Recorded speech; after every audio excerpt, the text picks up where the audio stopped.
So it was almost 2 years ago, June of 2010. I started having shortness of breath, bruises.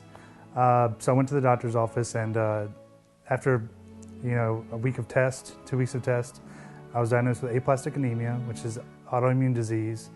Basically, my bone marrow, my immune system was attacking my bone marrow, so I wasn't making blood.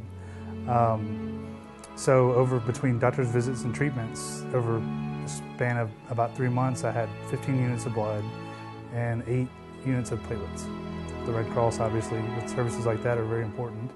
You appreciate it once something like that happens to you. And unless you know someone, or that had an issue, or yourself, it's just somebody else's.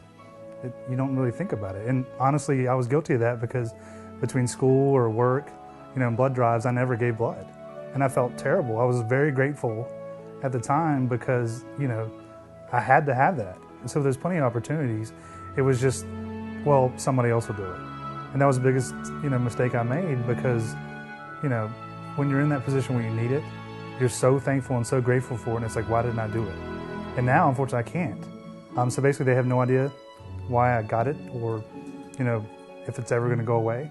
It's basically, I still take drugs for it today. And I had no idea. I'd never even heard of aplastic anemia before. I didn't realize how serious it was. And at the time that we met, he wasn't sure if he was going to have a bone marrow transplant or not. I mean, that was like right then. And then shortly after that, the things kind of started going up and things started getting better. Yeah. First, they thought it was leukemia for almost 2 weeks. So I had 2 bone marrow biopsies. And they finally came back, and that, of course, takes a few days for that stuff to go through. And once it wasn't leukemia, then it was like, well, what is it? So then they ran a whole new series of tests.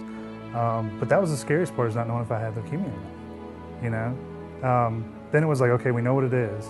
Now how do we fix it? You question a lot at that time, I didn't know if I was going to see Christmas kind of thing, Right. The statistics, can be scary on it. And, it's just crazy. And we had talked about, there was a time where, I'm very grateful because we might have never met. And it was slow to come and slow to recover because they don't know if this happened within, over a few months, or I could have had this for a year. And there's no way to tell.